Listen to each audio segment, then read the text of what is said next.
My name is John O'Hara from NJ Life and Health, and I'm here to show you how to use Medicare.gov to run your drug plan or any type of plan that they offer. So first things first, we're going to head to our search bar or to Google, and we're going to type in Medicare.gov. That's not Medicare.com or Medicare.net, that is Medicare.gov. Once we enter Medicare.gov, as you can see on your screen, this is what the page is going to look like. And most importantly, if we're trying to run our drug plan or look at our drug costs, what we're going to do is head on down to the Find Health and Drug Plan section of the page. So if you take a look down here again, you're going to see the Find Health and Drug Plan section. And you're going to hit the Find Plans Now button. Okay. What they will do is they will allow you to log in if you would like, but for the purposes of this video, we're going to continue without logging in by entering our zip code and selecting a plan this way. So you can do the same. First things first, you'll want to click here and enter your zip code. We're going to use our local zip code here in Toms River, which is 08757. And then we're going to have to come over to the right and select the plan type. So to do that, you'll click the Select a Plan Type box. And in our case, we're going to be doing how to run a drug plan. So we're going to click the Medicare Drug Plan or Part D. Once we click that box or that bubble, we're going to have to go down and hit the Apply button to make sure it sticks. Once we've got our zip code and our plan type, we can then hit Start. Next, they're going to bring us to a page that's going to ask us about any assistance we might get so they can, tag that into our drug costs that they show for us and estimate for us. What's important is that to get a well-rounded idea, you hit I don't know or I don't get help from any of these programs unless you are absolutely positive that you have Medicaid or that you get help from extra help from Social Security, because selecting anything except for I don't get help from any of these programs or I'm not sure is going to alter the drug cost for you, and you may not get an accurate depiction if you're not correct about the assistance you receive. So we're going to hit I don't get help from any of these programs and then hit the green Next button. Of course, they're going to hit us with a question that says, do you want to see your drug costs when you compare plans? And that is the purpose of heading onto this website when comparing drug costs, is to see our drug costs. So we're going to say yes there. And then we're going to hit Next. Now where we've come to here is adding our prescription drugs. And they've got a pretty cool tool here for adding our drugs so that they kind of help us get to the right spot if we're not sure exactly how to spell what we're looking for. So what I'm going to do is add a couple of drugs here and show you some of the things that Medicare.gov does for us. For example, I'm going to type in a common cholesterol medication called simvastatin. And as I begin typing in the word, a drop-down comes up with drugs that look similar to what I'm trying to type. And the first one on the list is the one I'm looking for, simvastatin.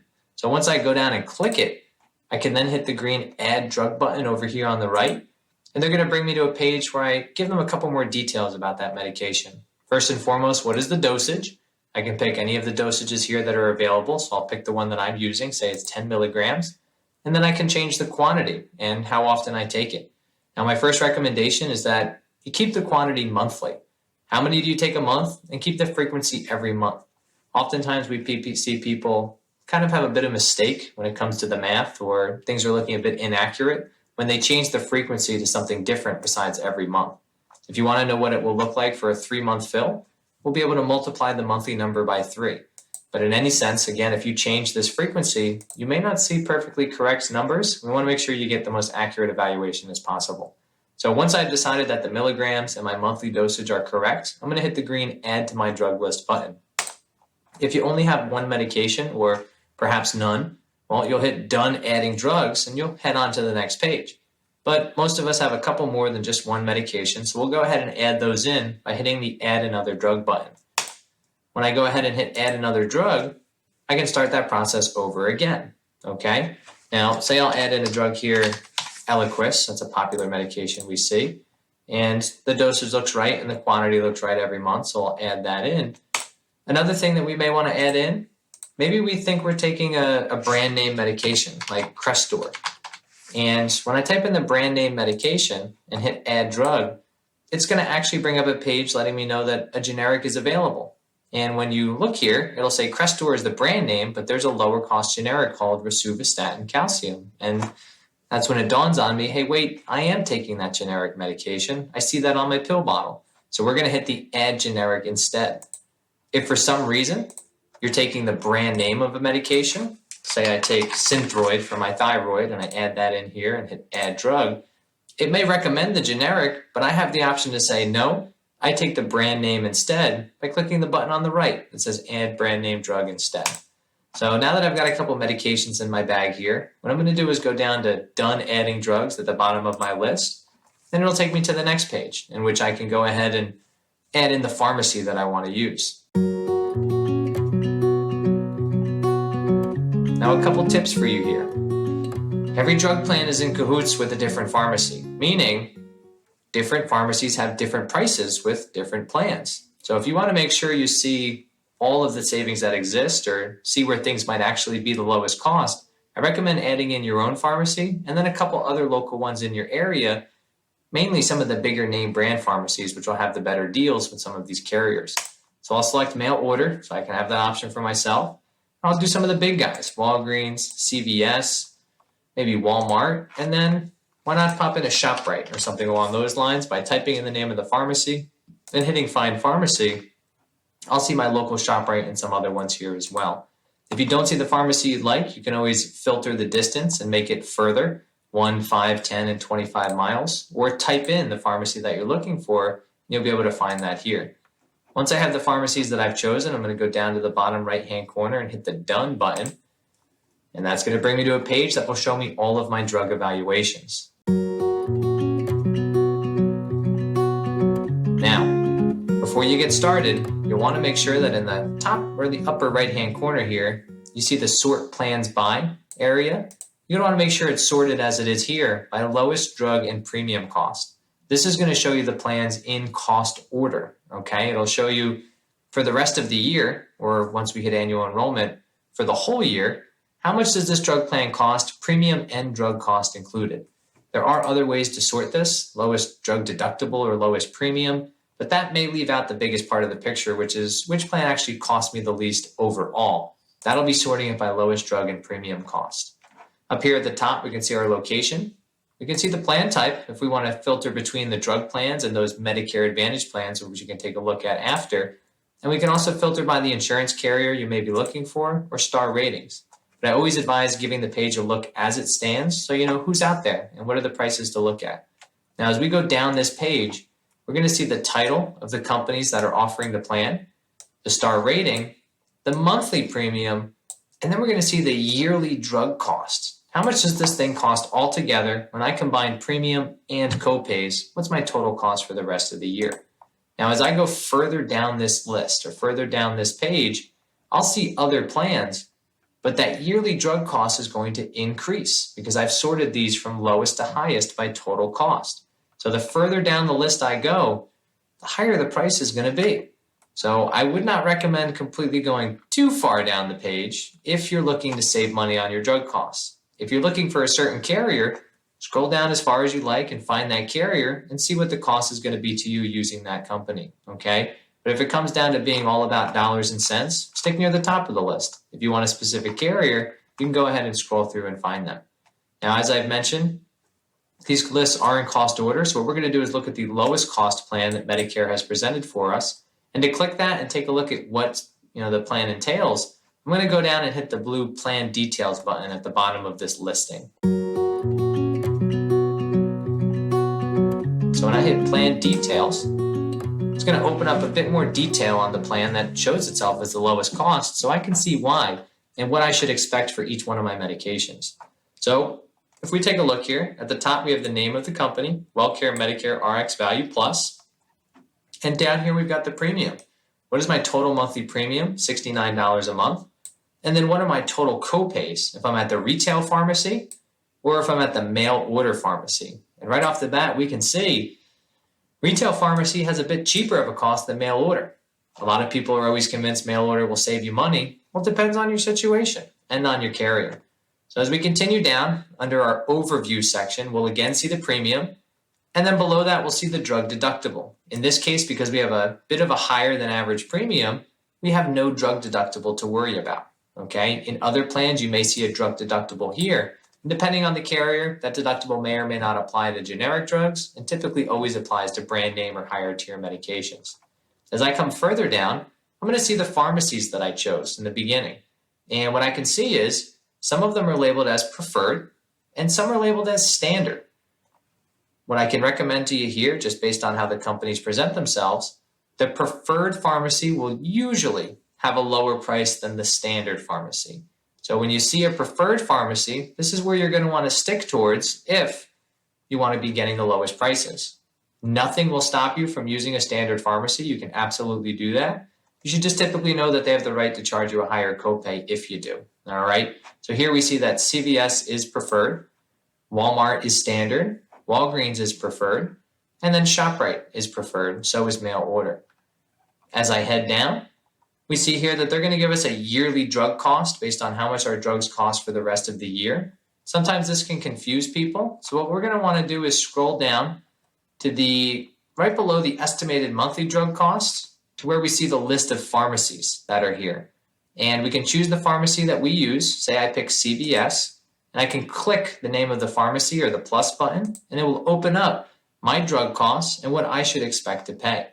So here what we see is there are four columns total on what the drug costs are. And the first column would be the retail costs. How much is the pharmacy or the company buying the drug for? That's not our price. Our price will be in typically the second column, which in this case is the cost after deductible because there is no deductible in this plan. What I see here is that my Eliquis has a $47 per month copay. My Rosuvastatin, which was that generic Crestor, has a $4 copay. Simvastatin is $0, and then my brand name Synthroid is $23. What I see here is that is my cost after deductible, and that should hopefully last for the majority of the rest of the year. If for some reason I cost my insurance company more than the annual limit, and I move into what they call the Medicare donut hole, well, then I'll move into this column called cost in the coverage gap. For this year, the annual limit for the donut hole is $4,430 spent by you and the company. If you exceed that annual cost limit, you move into the donut hole, and then they typically charge you 25% the cost of your medication. And as we can see, that falls to be the truth here. Our Eliquis, which was at $47, once I enter the coverage gap or donut hole, I see it at $141.58, which is 25% the retail cost of this $566. I see the same thing for all of my medications. If for some reason you reach to the next limit on cost, which is $7,050 for 2022, spent out of pocket on medications minus manufacturer's discounts, you'll move into the cost after the coverage gap or the catastrophic, in which they'll only charge you 5% the cost of your drugs. To get an idea of will I or will I not fall into the donut hole, you can scroll up and you can take a look at this estimated total monthly drug cost, which will show you the drug costs for each of the months throughout the year. And in this case, the months that remain for the rest of this year until we hit the evaluations for next. And what I can see here very clearly is that, say I'm looking at CVS, my drug costs look the same for every single month throughout the year. Well, that means I'm going to stay in the initial coverage phase or this cost after deductible phase all year long. If I see that this number increases or changes, well, what that indicates is that usually I'm moving into the cost of the coverage gap. If we have a plan that does have a deductible, which I'll show a quick example of next, we're going to see this price be pretty high at first when we're meeting our deductible and then drop down lower in the future once we've met it. Before I get there, though, I want to show you one more thing. At the bottom here, we have a blue View More Drug Coverage button. This is where you can get a bit more details on what your drugs are considered to the company and what you should expect. Here we see the costs of our drugs based on their tiers. And here we can change that to preferred or standard pharmacy, mail order or regular. And they're going to show us the tiers, which is tiers 1 through 5 typically, or what they call preferred, generic, preferred brands, and non-preferred drugs. And they'll show us the cost that we should expect in each one of the coverage phases, the initial, the coverage gap, and the catastrophic. If I go down just a little further, I can see what tiers my drugs are, so I know what to expect. Here I see the Eliquis at a tier 3, Rosuvastatin tier 2, and then Simvastatin tier 1, Synthroid tier 4. If I go back up, I can see how those numbers match to the tiers that they've listed for me here. My tier 3 Eliquis, which 1, 2, 3, preferred brand, says it has a $47 copay. And if I go up, I see exactly that. My Eliquis has a $47 copay. So here we can see the tier of our drug, go up and see what they charge for that tier, and then confirm that by going up and seeing that this is what I'm paying for my drug based on its tier. In addition to the tiers, they're going to show you if this drug needs prior authorization, which the doctor or pharmacy would need to call into the company to authorize the medication, whether there's quantity limits, how many I can take each month, and whether step therapy is required, which is trying lower alternative medications or less expensive medications first before working up to that. And then below, I can see how many drugs I put in, what the frequency was, are they brand name or generic. At the bottom, there's one last piece here. There's a section on Part B drugs, and it says chemotherapy and other Part B drugs are not covered. This usually scares people a bit, and reason being is that they think, oh, geez, my chemotherapy is not covered. Well, it's not covered here under the drug plan because it's covered under Part B, as in boy, of Medicare, not under the Part D, which is your drug plan. So that's the basics of what you'll find here in the drug evaluation. It can seem complex at first, but it's quite cut and dry. You've got your premium, your deductible, and then if we go down, we've got our pharmacies, who's preferred and who's not. And if we scroll right on down to the estimated drug cost during the coverage phases and click our pharmacy, we can see what to expect for each drug cost during each phase of our drug plan and, when we should expect to hit those. So if I slide back, I'm going to give you one last example here of what a plan with a deductible might look like, so you can see that change. So I'm going to go on down, and let's look at the WellCare value script, okay? $12.90 a month. I'll hit plan details. And if I dive in here, I see a lower premium, $12.90. Last one we looked at was $69. And for that trade-off of lower premium, we've got a drug deductible this time, $480. And if I head on down to my estimated monthly drug cost, in the other example, we saw that these numbers were identical all the way through the rest of the year. Here we see a pretty high number up front and then identical costs for the remainder of the year. The reason being is we're hitting a deductible first, and then we're just paying copays thereafter. If I click on my pharmacy example, we're going to see an extra column that wasn't here in the last example, the cost before deductible. How much does this drug cost before my deductible's met? And as we can see, with brand name drugs, they try to charge you the full retail cost until that drug deductible is met. In this case, the drug deductible is only $480. Because the retail cost exceeds that, they'll charge you the $480 deductible and then charge you the copay or the cost after deductible, in this case, which is $42 a month. A lot of people will get to the pharmacy the first time they fill an expensive drug and say, my plan doesn't work. They're charging me $500 or $600. Well, it's not that the plan doesn't work, it's that you may have a drug deductible. And when you're filling a brand name drug for the first time, you're paying that $480 drug deductible, and then you're paying a copay. Maybe it's $40 a month. When you fill a 3-month fill of that, that's $120 a month plus the $480 deductible. So when you get an upfront bill of $600, one, you know why, deductible and a 3-month copay. And then two, you know that your next month will be a lot less expensive. The deductible's already been met. So hopefully this has been helpful on how to understand the drug plans and how to run one in the first place. And if you're curious about how to look at Medicare Advantage plans, there's 2 ways to do that. You can either click this button above that says there may be Medicare Advantage plans in your area, tell me more. You can click the View 34 available Medicare Advantage plans in the top right corner.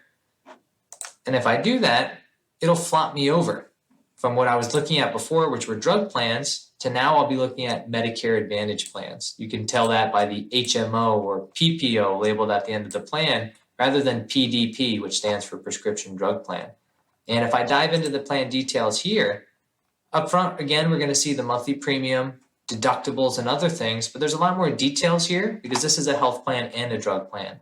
So we're going to see our health deductibles, we're going to see our copays at the doctor, services for labs, diagnostics, MRIs, x-rays, estimated costs for everything.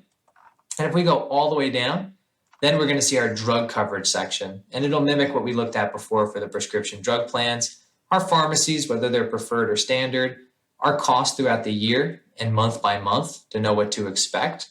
And then we can click on our pharmacies here and see the breakdown for what these drug costs throughout each coverage phase. One thing you'll notice here is that in our old example, CVS has been preferred. Here it's standard. And if we look at that standard cost per month, we see $110 a month. The preferred pharmacies are showing $84. So it's definitely important to notate that those preferred pharmacies do have a bit of a lower cost monthly, especially when you combine all of the drugs you're taking and look at that on a monthly basis. hopefully this has been helpful. If you guys need any help running this evaluation for yourselves or getting more information on why it looks the way it does, or maybe you're seeing some numbers that just don't seem right to you, feel free to reach out to us at NJ Life and Health. Our phone number is 848-226-6897, or you can contact us on our website, www.njlifeandhealth.com. Again, hopefully this video has been helpful. Anything you need, feel free to reach out to us and give us a call. We'll gladly walk you through this process. Or if you think you can do this on your own, hopefully this video helps you understand how to do it and what to look out for. Have a good day.